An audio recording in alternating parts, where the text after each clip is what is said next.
Bonjour mes amis. Alors il y a énormément de sites internet ces derniers jours qui sont en train de parler de l'Algérie en disant que l'Algérie a expulsé 3000 ou a reconduit à la frontière 3000 Africains et que donc l'Algérie pratiquerait la rémigration. Alors j'aimerais vous dire que vous nous faites un mauvais procès, c'est-à-dire que ce mouvement-là de population n'est pas de la réimmigration parce que pour qu'il soit de la réimmigration, il lui fallut qu'au départ, ces gens soient des immigrés. Ça signifie qu'il lui fallu qu'ils soient établis en Algérie, sous un titre ou un autre, mais dans un contexte légal en tout cas, qu'ils aient leur vie en Algérie, puis qu'à un moment donné, les autorités décident de les ramener à la frontière. Et ça n'a pas eu lieu. Alors, il faut savoir que l'Afrique connaît une explosion démographique. Ça, je pense que personne ne le nie. Il y a énormément de points chauds, de points où il y a de la misère, où il y a de la violence. Souvent, ce sont les mêmes endroits, malheureusement. L'un semble attirer l'autre, des conflits ethniques, des conflits au sujet de ressources, des conflits au sujet de plein de choses. Alors, ces problématiques poussent des gens vers un exode désespéré. Alors, ils pensent aller en Algérie, ils pensent aller en Europe, ils pensent aller à plein d'endroits où ils pensent trouver une solution à leur situation. Ce n'est pas une solution qu'ils vont trouver, mais juste une situation de misère, une situation de désespoir. Vous n'avez qu'à écouter par exemple des interviews que font des fois les journalistes, ces gens qui sont à Calais ou autres, et ils disent qu'en quittant leur pays, ils n'avaient pas imaginé qu'ils allaient avoir la vie de misère qui est la leur. Et que même certains disent qu'ils ne seraient pas partis s'ils savaient qu'ils allaient finir comme ça. Ce qui se passe, c'est que ils sont touchés par une sorte de phénomène. Vous savez, il y a plein de gens qui sont extrêmement raisonnables, et puis que si un jour ils ont une maladie au stade terminal, et puis que la médecine les laisse tomber, et puis ils leur disent vous avez 6 mois à vivre, ils se mettent à croire aux charlatans, ils se mettent à croire aux médecines alternatives, à plein de choses qui n'ont jamais démontré leur efficacité. Mais ces gens sont à peu près dans la même situation. Ça signifie qu'ils sont dans une situation tellement désespérée dans leur propre région, dans leur propre pays, qu'ils sont prêts à croire qu'il y a un Eldorado quelque part alors qu'il n'y en a pas. C'est tout. Donc, ils vont en Algérie, et puis une fois qu'ils arrivent là-bas, bon, voilà, il n'y a rien pour eux. Donc, en Algérie, en Afrique, pas seulement en Algérie, mais en Afrique en général, donc ça c'est pour nous, ce que je vais dire c'est valable pour nous, c'est valable pour eux, il y a un très fort sentiment ethnique. Il y a un très fort sentiment ethnique. Ce sentiment ethnique, je l'appelle sentiment ethnique de manière générique, mais il n'est pas nécessairement ethnique. En Afrique, il est plus ethnique. En Algérie, il est plus, on va dire, ce concept d'ethnie dans lequel se cristallise l'identité des gens serait remplacé par la nation, la religion, des choses comme ça. Et donc, les Algériens ne sont pas prêts à changer pour accommoder les nouveaux arrivants. Les nouveaux arrivants non plus ne sont pas prêts à changer. Ils ne sont pas prêts à changer pour adopter le régime de vie ou le mode de vie des Algériens. Donc, ça va nécessairement au clash. Donc la population locale les rejette. De toute façon, comme ils sont arrivés d'une manière illégale, donc ils ne sont pas dans une structure de vie normale, ils ne sont pas par exemple en train de faire des études ou en train de se déplacer pour travailler ou autre, auquel cas ils auraient pu obtenir une forme d'intégration dans la société d'accueil, mais en fait ils sont juste déplacés. Donc effectivement, ça pose un problème humain énorme. Mais avant tout, les autorités algériennes pensent à l'Algérie. Ils ne vont pas penser, effectivement, à un moment donné, il faut être, comment dire, il faut être égoïste.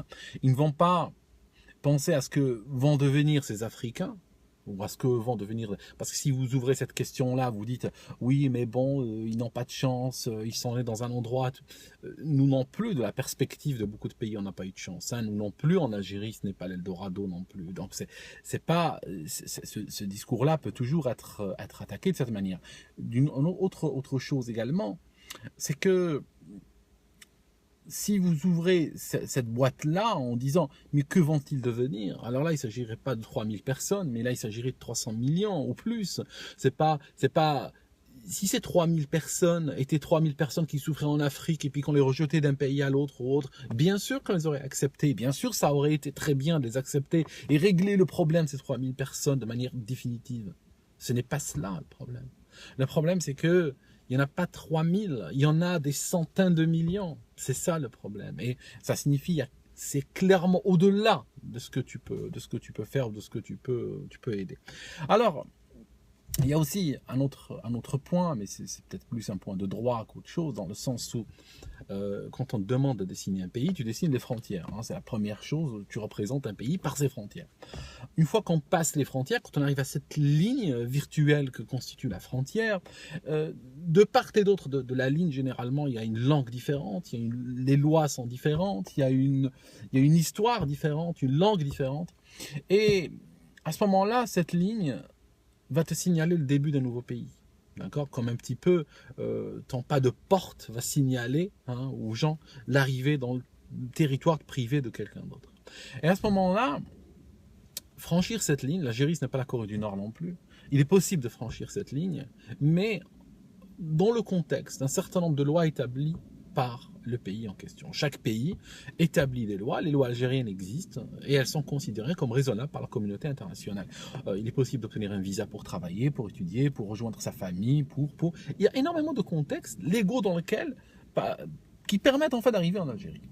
Si des gens traversent juste la frontière comme ça ne leur ouvre pas des droits. D'accord? Si quelqu'un juste va traverser la frontière et dire bon voilà je suis là maintenant, c'est un statu quo, c'est un état de fait, il a vocation à être expulsé de l'autre côté de la frontière d'où il est venu. Alors très souvent ces Africains qui viennent en Algérie, ils ne vont pas, on va dire, violer les lois algériennes par détermination ou par malice de leur part, il ne faut pas le voir comme ça. Ces gens viennent en transgressant la loi parce qu'ils n'ont pas pu faire autrement. Mais attention, ceci va, on va dire, révéler une certaine réalité. Si ces gens avaient pu venir dans un contexte d'études, ils seraient venus étudier. S'ils avaient pu venir dans un contexte professionnel, se faire recruter par une entreprise algérienne et venir, ils seraient venus. Mais, comme ils n'ont pas pu rentrer dans aucun de ces contextes-là, donc il ne leur reste que la solution de désespoir foncé. Or le problème, c'est que par ce biais-là, par cette manière de venir, ils sont en train de nous dire qu'ils sont ni étudiants, ni travailleurs, ni disposés ou capables d'aller dans une voie pareille. Donc ça signifie que clairement ils sont en train de dire je viens et puis tu vas m'entretenir jusqu'à ce que mort s'en suive. Et ça c'est extrêmement déraisonnable de demander à n'importe quel pays, puis c'est une équation que l'Algérie, en tout cas, n'accepte pas et que la société algérienne, en général, rejette. Les Algériens sont extrêmement accueillants. Si quelqu'un vient chez eux en respectant leur pays, leur culture et tout ça, ils sont extrêmement ouverts, extrêmement accueillants. J'ai même eu des Occidentaux qui sont partis en Algérie, puis le chauffeur de taxi a refusé d'encaisser parce qu'il leur a dit « Je suis très honoré d'avoir des gens comme vous dans ma voiture ». Ça ne t'arriverait pas à Paris, par exemple. Donc, ils sont très accueillants. Par contre, ce n'est pas une raison pour faire débarquer toute la misère du monde, pour utiliser la formule consacrée à cela. Parce que, autrement, je vais juste dire si, avec des si, on peut mettre Paris en bouteille, mais si le fait de franchir la frontière, de venir en masse et de franchir la frontière, ouvrait naturellement des droits, c'est que le pays n'existe pas. C'est qu'on abaisse les drapeaux, on rend nos passeports, on démantèle notre État, et puis c'est tout. Et puis on devient un terrain vague. Il y a plus de loi, il y a plus de frontières. Ben vous venez, vous venez de partout, vous rentrez là, vous avez les mêmes droits que ceux qui sont nés là, de toute façon, parce que il y a plus de pays. Vous comprenez? Là, effectivement, sous cette vision-là, oui, tout le monde aurait les mêmes droits. Il faut bien comprendre que ce n'est pas non plus, parce que je sais qu'il y a des gens qui aiment utiliser ce terme, ce n'est pas une question de discrimination. Je t'explique. Je peux aujourd'hui aller acheter un tablier vert, aller à l'hôpital et dire je viens opérer des gens. D'accord? Et s'il ne me laisse pas, s'il me ramène à la porte, je dis écoutez, vous faites de la discrimination. Pourquoi lui, il a le droit d'aller opérer des gens et vous le payez pour ça et moi je n'ai pas le droit? En fait, vous comprenez bien que c'est complètement ridicule. C'est comme si quelqu'un te dit, ou il dirait à ta femme, pourquoi tu couches avec lui et puis pas avec moi? C'est de la discrimination. Non, ce n'est pas comme ça. les gens sont égaux, on va dire, en dignité, hein, d'accord, indépendamment de leur couleur, de leur rang social, de leur sexe et tout ça, mais en même temps, ils sont différents en termes de mérite, d'accord. Chaque personne a des mérites que d'autres personnes n'ont pas, et les gens sont distingués tous les jours sur ces mérites-là. Si tu payes un ticket dans un train pour aller, je ne sais pas, à Paris, tu ne peux pas prendre le train qui va à Barcelone en disant oui, ben, de toute façon, les autres, vous le laissez. Non, il y a des éléments objectifs qui vont distinguer les gens, et ça, c'est tous les jours. Ça arrive tous les jours, et ce n'est pas de la discrimination. Donc, les lois algériennes qui gèrent l'immigration ne sont pas basées sur la race des gens, ne sont pas basées sur le sexe des gens, ne sont pas basées sur des éléments qui sont reconnus comme des éléments de discrimination. Ils sont basés sur des mérites, d'accord, c'est tout. Donc voilà. Et les gens qui n'ont pas ces mérites-là, sincèrement, pour leur intérêt et pour l'intérêt de l'Algérie, mais encore une fois, les Algériens pensent surtout à l'intérêt de l'Algérie, ils ont vocation, on va dire, à rentrer chez eux. Et ce n'est pas de la réimmigration, parce que le fait de les faire rentrer chez eux dans des conditions de sécurité et d'humanité tout à fait acceptables, envoie un message à d'autres comme eux, aux 100 millions d'autres derrière, aux passeurs, aux gens qui veulent manipuler ces mouvements humains pour de la politique ou du business ou autre.